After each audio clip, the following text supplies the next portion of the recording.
सबसे पहला सवाल है, जिला पुरुषों के ट्रांसफर से संबंधित है। नमस्कार एससीएस सर, मेरा प्रश्न अंतर जिला पुरुषों के ट्रांसफर से संबंधित है।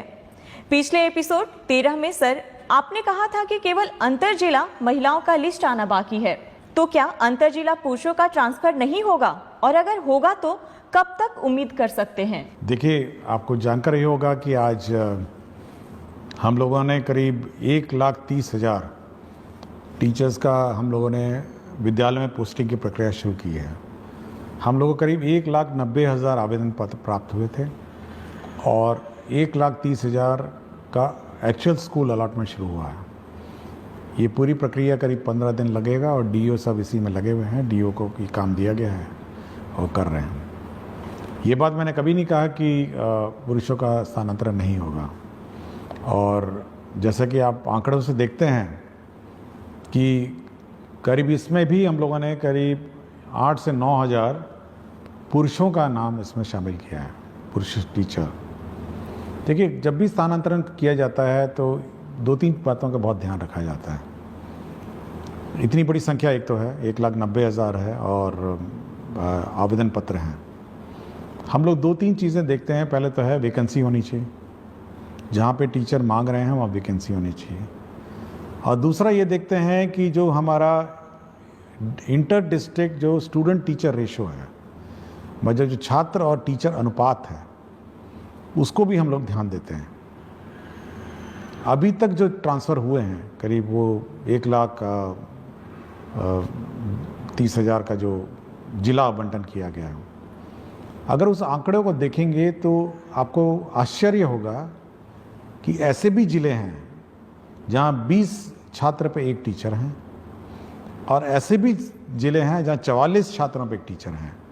तो आप देखिएगा कि पूरे राज्य में कितना, मतलब इस अनुपात में भी अंतर आ गया है कि एक तरफ 20 छात्र पे एक टीचर हो गए, एक तरफ 44 छात्र में टीचर हो गए।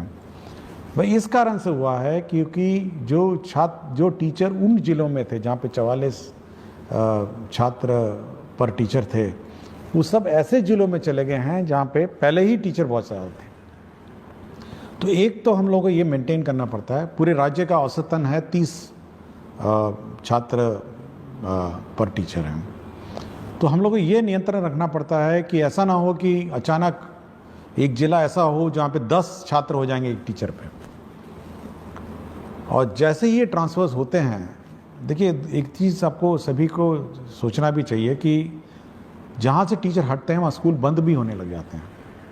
मतलब क्योंकि टीचर की कमी हो जाती है, जहाँ पे 5 टीचर थे अब 2 टीचर हो जाएंगे, तो स्कूल भी बंद होने लगते हैं। तो एक और जहाँ पे टीचर्स की अपनी व्यक्तिगत समस्याएं हैं, वहाँ पे सभी को छात्रों की भी समस्याओं को समझना चाहिए।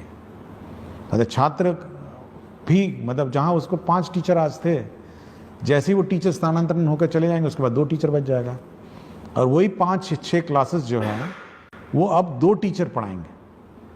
तो कितना कठिनाई छात्र को होगा। तो ये सब देखते हुए हम लोग करते हैं। फिर भी हम लोगों ने 1,30,000 टीचर्स अकोमोडेट किए हैं, और सबसे ज़्यादा जो हम लोग का प्रेशर है, जो सबसे ज़्यादा टीचर्स का स्थानांतरण का जो दबाव है, वो है पटना ज़िला में। और पटना ज़िला में इतना ज़्यादा दबाव है, ऐसा लगता है जैसे, मतलब एक अनुमान हम कहेंगे कि 15,000 टीचर जो हैं और पटना की तरफ जिला का ऑप्शन दे चुके हैं। तो इतनी बड़ी संख्या में जैसे ही 15,000 टीचर हम लोग अकोमोडेट करने की कोशिश करते हैं, तो आप अनुमान लगा सकते हैं कि मतलब स्टूडेंट और टीचर रेशो पूरे राज्य का कितना मतलब अजीब हो जाएगा। तो हम लोग कोशिश कर रहे हैं। हम लोग जहाँ जहाँ पुरुषों ने मांगा, जहाँ पर वैकेंसीज थी, जहाँ जहाँ टीचर्स कम थे, हम लोगों ने वहाँ ज़िलों में पुरुषों को भी हम लोगों ने अकोमोडेट किया। अभी उनके इनबॉक्स में दिख नहीं रहा होगा, 1-2 दिन में वो भी पुरुषों में भी दिख जाएगा। तो धीरे धीरे जैसे जैसे वैकेंसीज आती जाएंगी या हम लोग को दिखने लग जाएंगी, हम लोग करेंगे। तो मैंने कभी ये नहीं कहा कि पुरुषों का नहीं करेंगे। हम केवल यही एक कंस्ट्रेंट है कि हम लोग शिक्षक छात्र अनुपात देखते हैं और वैकेंसी देखते हैं, और जैसे जैसे होगा। लेकिन टीचर्स को भी समझना चाहिए कि छात्रों पर क्या गुजरती है और कितना कष्ट हमारे छात्रों पर होता है। सर, अगला सवाल